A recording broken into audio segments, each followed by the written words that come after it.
따라해 주시기를 바랍니다. 나를 안전히 살게 하시는 이. 다시 한번 나를 안전히 살게 하시는 이. 예. 지난 주간 저는 중부 지역 노회장 협의회에서 제주도에서 세미나를 했었습니다.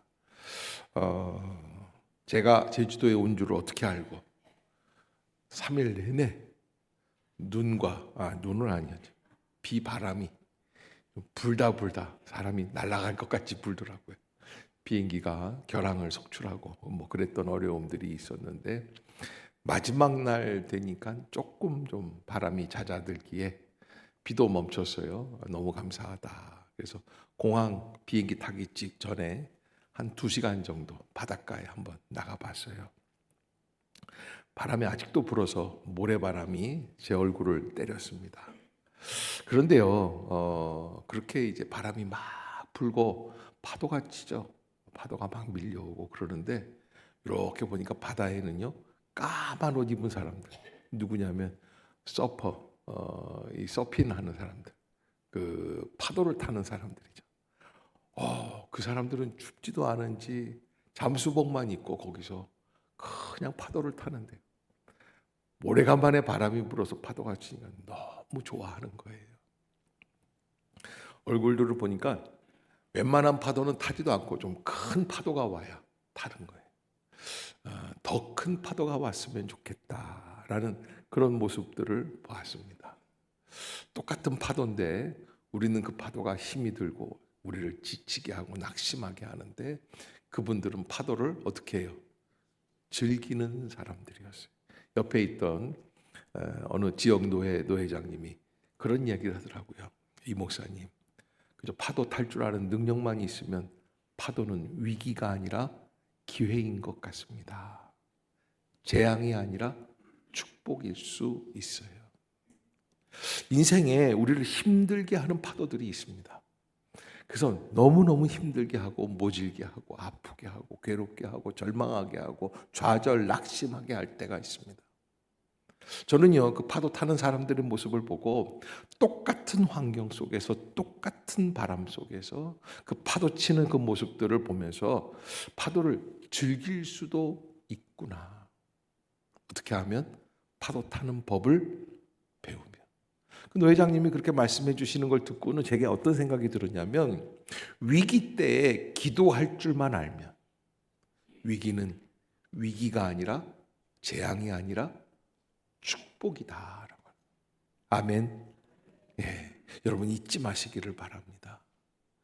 21세기 시대를 살아가는 사람들에게 가장 중요한 단어가 있다면 많은 사람들이 뭐라 그러냐면 행복이라는 행복을 찾아서 그래서 자기가 행복하기를 원하는 거예요. 행복이라고 하는 단어와 어울릴 수 있는 게 뭐냐면 바로 안전이라는 단어가 떠오르죠.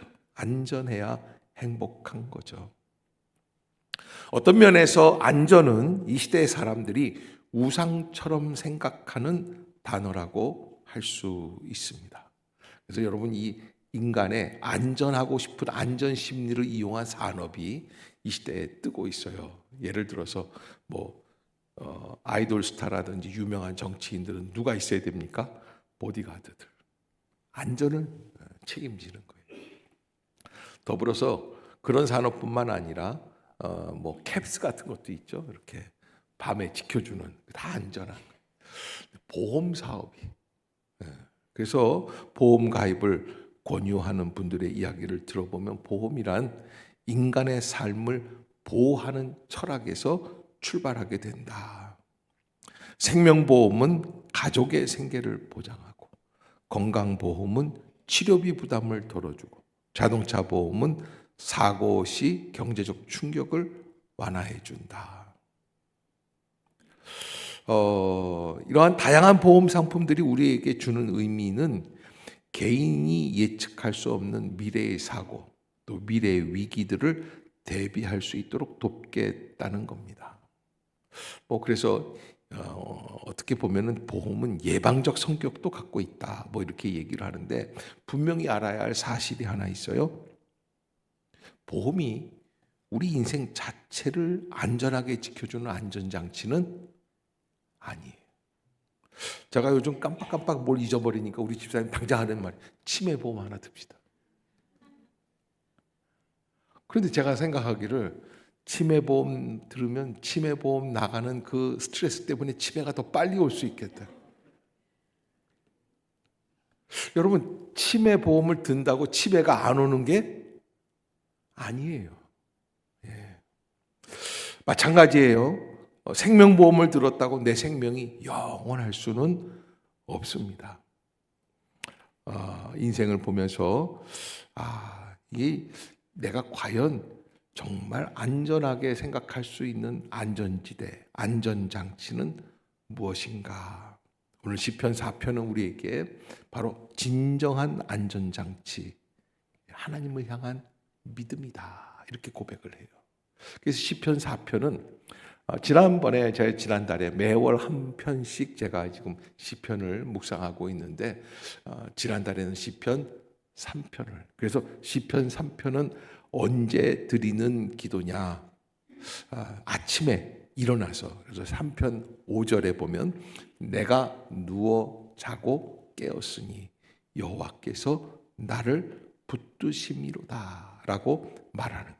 그래서 아침에 드리는 기도라면 시편 4편은 언제? 아침에 드렸으면 또 저녁에 뭐라 그래요? 저녁에 드리는 기도. 그래서 시편 4편에 보면 8절에 내가 평안히 눕고 자기도 하리니 나를 안전하게 살게 하시는 이는 오직 여호와이시니이다. 따라해 봅시다. 내가 평안히 눕고 자기도 하리니 나를 안전히 살게 하시는 이는 오직 여호와이시니이다. 아멘.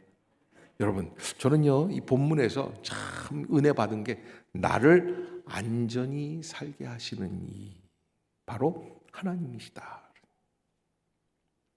근데 이걸 어떻게 알 수 있고 어떻게 체험할 수 있느냐? 기도를 통해서 나아가는 거예요. 유명한 맥스 루케이도라고 하는 목사님이 그분 또 베스트셀러 작가 아닙니까? 그리스도인의 염려를 막을 수 있는 8가지 안전장치. 그런데 이게 기도를 얘기하는 거예요. 근데 기도하면 이렇게 된다. 기도는 우리에게 여유를 갖고 오게 되고 행동할 수 있게 되고 정리하게 되고 측정하게 되고 집중하게 되고 전파하게 되고 만족을 가져온다. 뭐 8가지가 있어요. 왜 그러느냐? 문제를 마음에 들지 말고 하나님께 내어놓으라는 거예요. 기도가 바로 그런 거죠. 문제를 자꾸 혼자 두고선 걱정하지 말고 하나님께 내어놓으라는 거예요. 어떤 분들은 마음속에서만 근심합니다. 토끼가 자다가 쾅 하는 소리에 벌떡 일어났는데 토끼 마음속에 무슨 생각이 드냐면 이게 멸망을 가져오는 소리구나. 냅다 뛰기 시작해요. 다람쥐가 따라 붙습니다. 왜 뛰어? 지구가 망해. 같이 뛰는 거예요. 조금 이따 닭이 따라 붙습니다. 왜 뛰냐? 지구가 망한다. 토끼가 뛰니까 다람쥐가 뛰고 다람쥐가 뛰니까 닭이 뛰고 그 다음에 많은 동물들이 다 따라옵니다. 사자가 이렇게 보고 있다가 이상하다 싶어서 물어봤는데 다 물어보니까 곰도 그렇고 호랑이도 그렇고 원숭이도 그렇고 다 앞에 있는 토끼가 뛰니까 토끼한테 물어봤어요. 너 왜 뛰냐? 꽝 소리를 들었다. 자다가 깨니까 그랬다. 가보니까 뭐예요?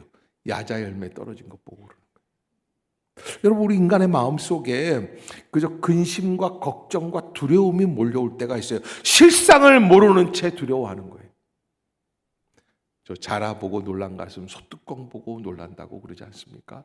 전쟁을 겪었던 우리 윗세대 어르신들을 보면 그분들은 무슨 조그마한 일이 있어도 전쟁 또 너무 전쟁이 안 날 거야 낙관주의로 사는 것도 잘못되지만 조금만 어려움이 있어도 전쟁 난다 두려워하는 거죠.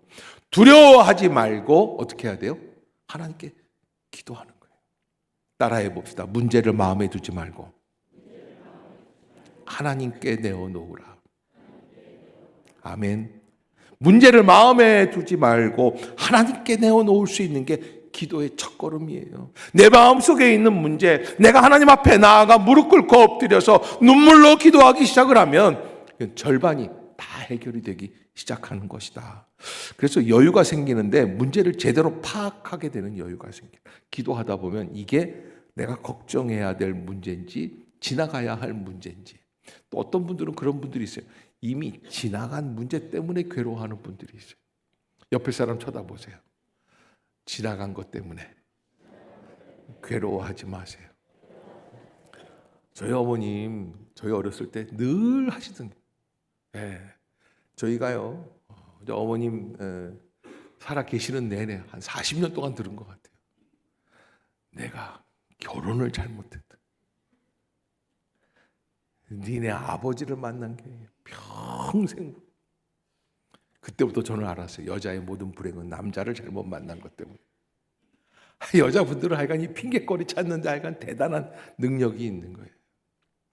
남자는 안 그러겠어요, 여러분. 제가 한마디만 하겠는데 마침 우리 집사람이 없어서 내가 한마디 하는데 여러분, 우리가 마음에 두지 말고 하나님께 내어놓고 문제를 제대로 파악하는데 과거에 이미 지나간 일 때문에 괴로워하지 말고 또 앞으로 예측할 수도 없는 문제 때문에 내년 봄에 추울까 더울까 뭐 이런 거 걱정하지 마세요.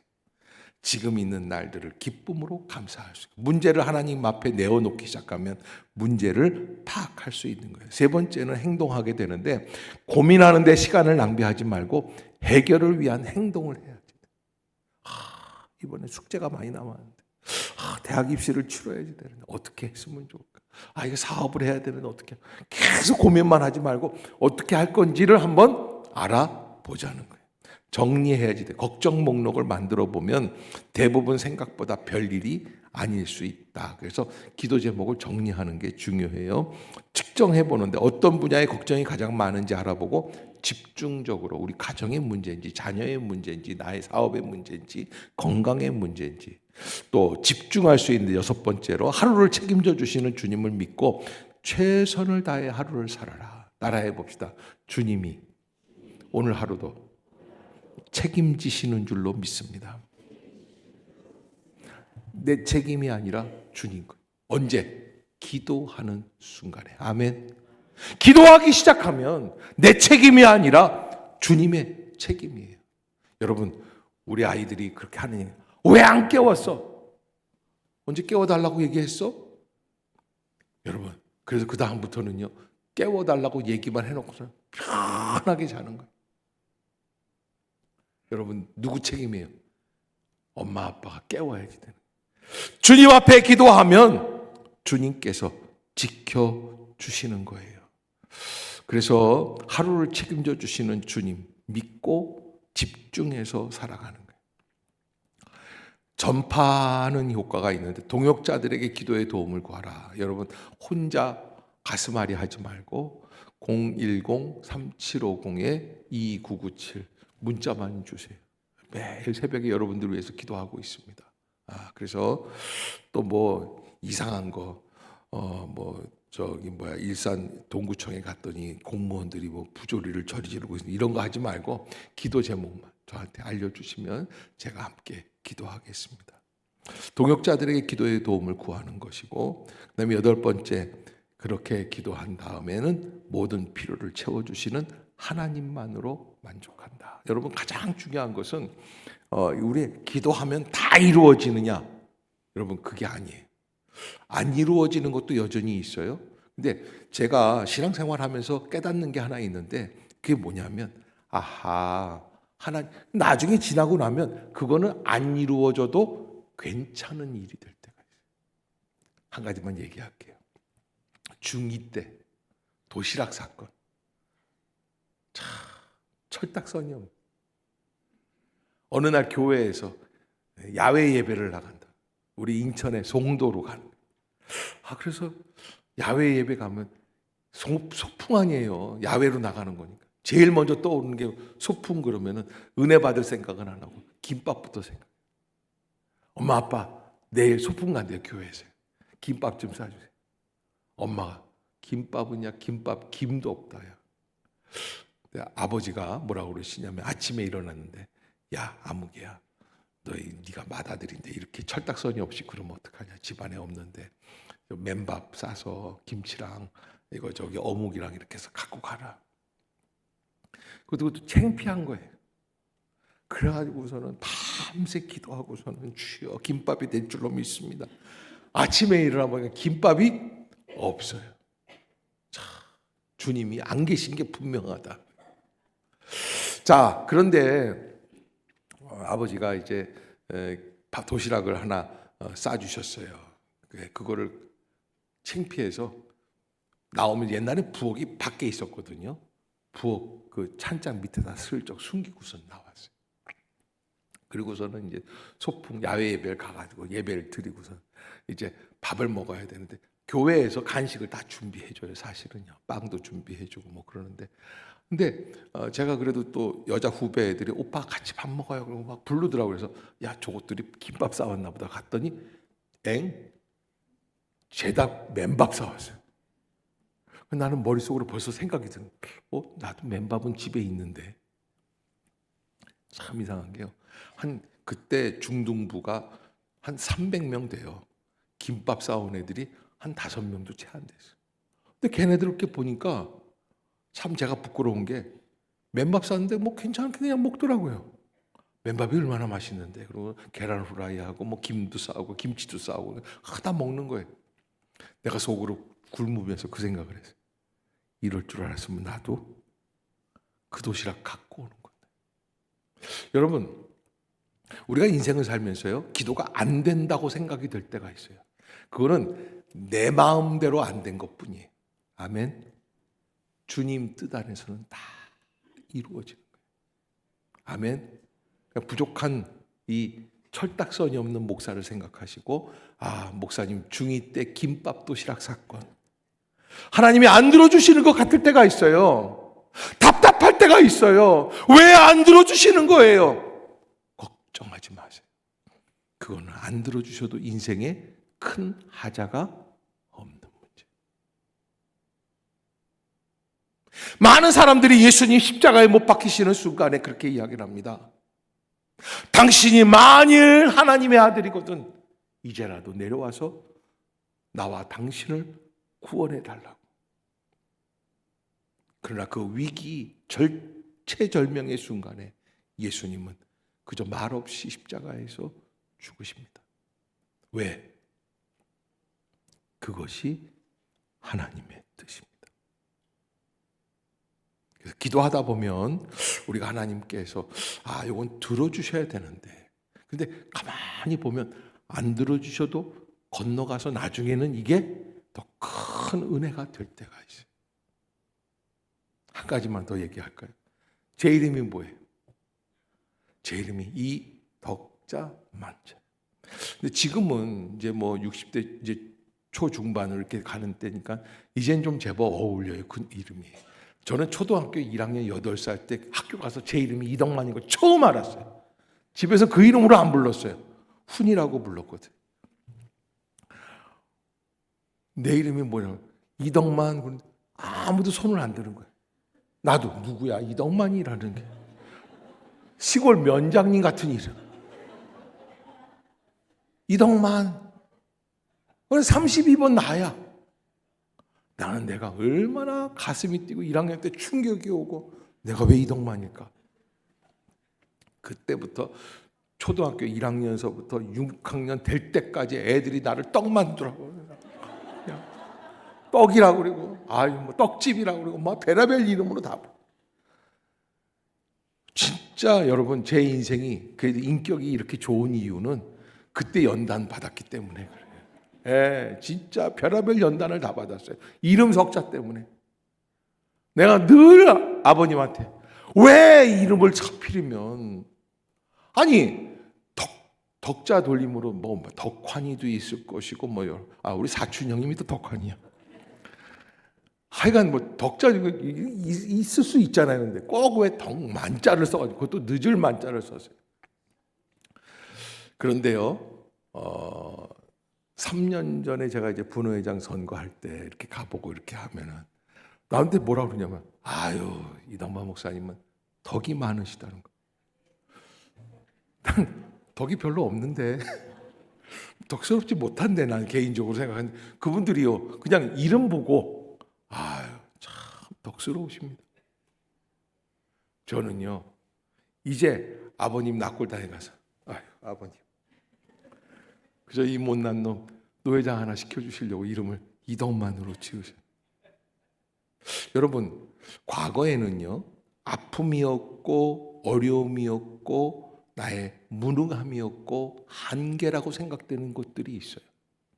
그런데 조금 지내보세요. 아멘. 조금 지내보면 달라요. 아픔이 은혜가 돼요. 부족함이 체험보다 더 큰 축복이 돼요. 아멘. 오늘 다윗은 하나님 앞에 그렇게 기도합니다. 내 의의 하나님이여 내가 부를 때 응답하소서. 하나님은 의로우신 하나님, 하나님은 정의로우신 하나님이라는 기도입니다. 그러나 이 뜻은 어떤 뜻이 담겨 있냐면 하나님의 법대로 하신다기보다는 내 편을 들어준다는 거예요. 사람들은요, 나를 편하게 하는 것 같아도, 나를 도와주는 것 같아도, 나를 위로해 주는 것 같아도 어쩔 때는 안 그럴 때가 더 많이 있습니다.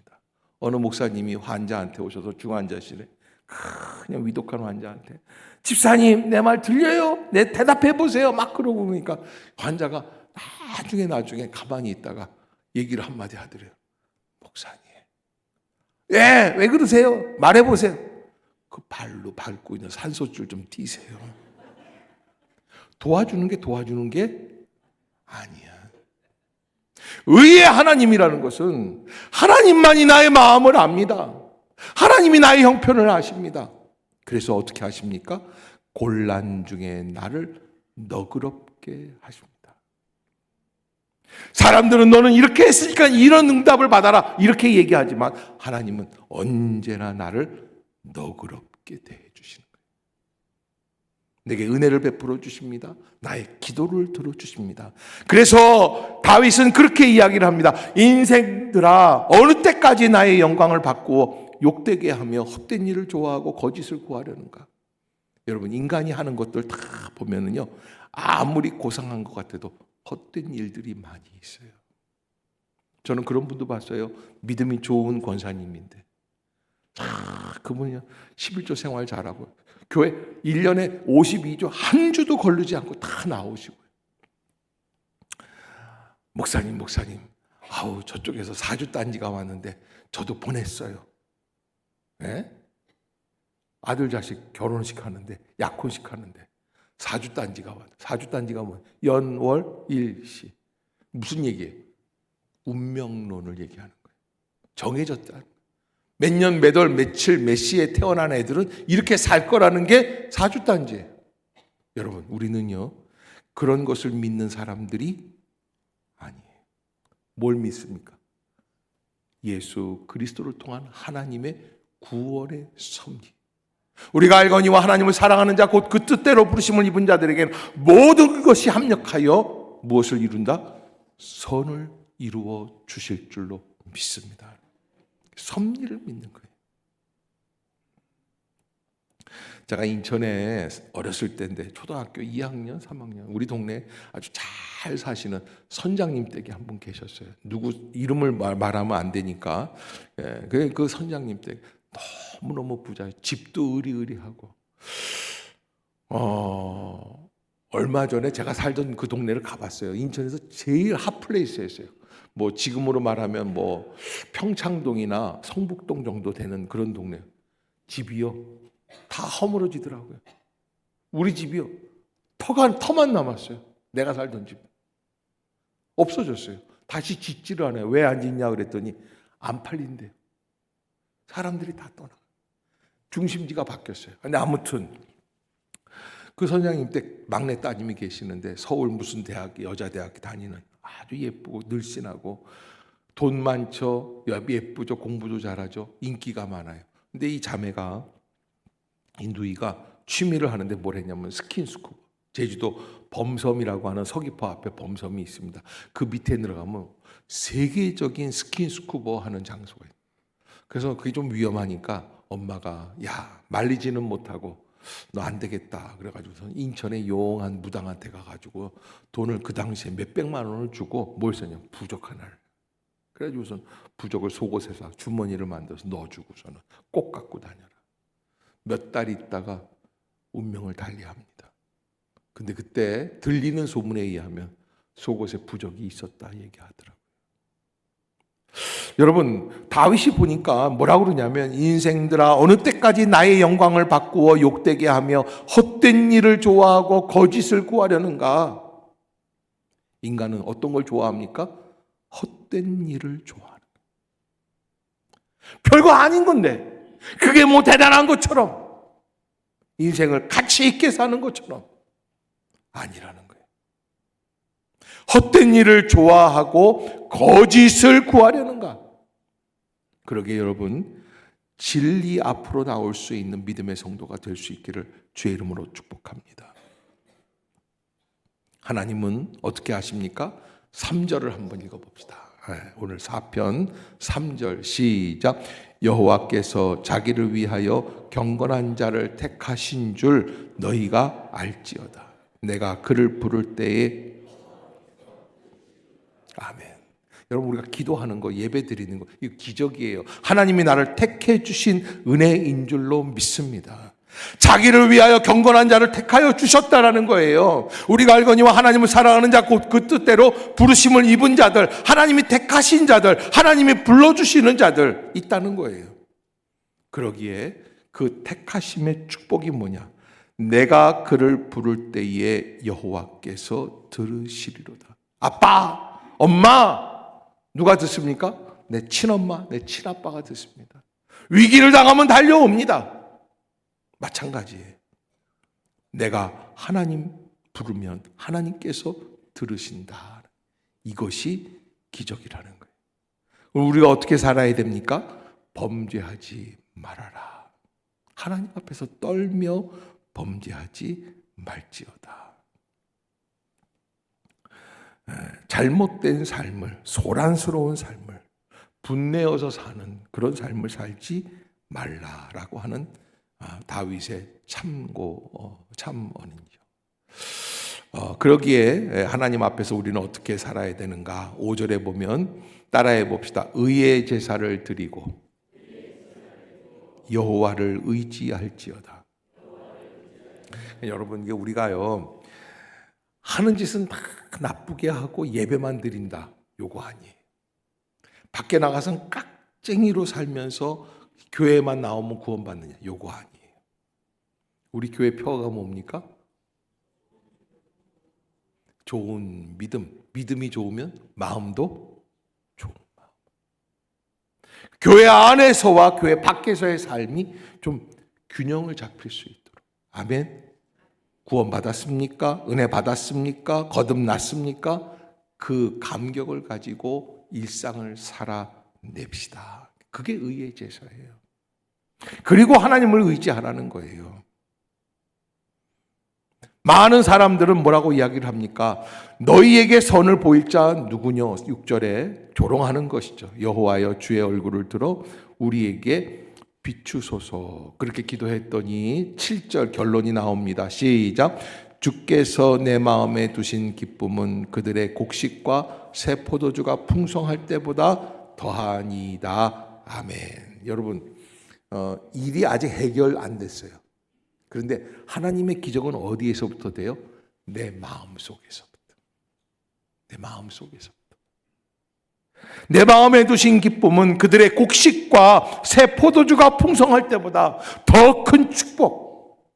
여러분, 농부의 가장 큰 기쁨은 무엇입니까? 마지막 추수할 때의 기쁨이에요. 1년 365일 농사 짓고 허리가 빠지도록 모내기를 하면서부터 시작해서 피를 뽑고 바지랑을 갈구고 그랬던 모든 수고들이 마지막에 추수하는 수확의 기쁨을 주는데, 그때보다 더 큰 기쁨, 포도주가 풍성할 때보다 더한 은혜, 그것을 하나님이 내 마음에 시작해 주신다. 아멘. 아멘. 하나님의 축복은 어디에서부터? 내 마음속에 기쁨에서부터 시작될 줄로 믿습니다. 그 증거가 어디에 있습니까? 8절입니다. 시작. 내가 평안히 눕고 자기도 하리니 나를 안전히 살게 하시는 이는 오직 여호와이시니이다. 아멘. 저는 오늘 밤에 여러분들이 평안한 잠을 잘 수 있기를 주의 이름으로 축복합니다. 가끔 보면 잠 못 이루는 분들이 계세요. 목사님 잠 좀 자게 해주세요. 근데 여러분 시편 4편을 읽고 기도하고 잠듭시다. 네. 저는요 가끔 어떤 모임 같은데 이렇게 가면은 밤에도 커피를 들 때가 있지 않습니까? 이번에도 세미나 하는데 제가 저녁 때 그것도 커피 한 잔 마십시다 그랬더니 옆에 있던 노회장님 뭐라 그러시냐면 아니 저 이 목사님 아니 밤에 커피 마셔도 괜찮아. 제가 이렇게 빙그레 웃었어요. 왜냐하면 저희 또 밤에 잘 때 커피를 이렇게 한 잔 마시잖아요. 딱 내려놓는 순간 잠이 와요. 뭐가 희한해요. 내가 봐도 이상해요. 그래서 내 커피에는 수면제가 타져 있나 그럴 때가 있어요. 근데 이상하게 잠이 빨리 오더라고요. 또 제 얘기 듣고 목사님에게 그런 잠을 주신 주님 제게도 그거는 잘 안 될 거예요. 네. 근데 아무튼 여러분 평안히 눕고 잘 수 있다는 것부터 감사합시다. 마음에 들지 않는 일들도 있습니다. 뜻대로 안 되는 일들도 있습니다. 그러나 기도하면 내 마음속에 그 자그마한 소망의 기쁨을 주십니다. 아직 이루어지지 않았지만 이루어지게 될 줄로 믿습니다라는 마음의 소망이 시작이 되는 거예요. 평안히 눕고 자기도 하리니 나를 안전히 살게 하시는 이는 오직 여호와이시니이다. 고3 때 학력고사를 봤는데 망쳤죠. 우리 어머니가 야 이놈아 시험을 그렇게 보고서 잠이 오냐? 저는 잘 잤습니다. 왜요? 이렇게 될 줄 알았거든요. 어떻게 알았겠어요? 믿었어요. 나는 그저 잘못하지만 주님은 인도해 주실 줄로 믿습니다.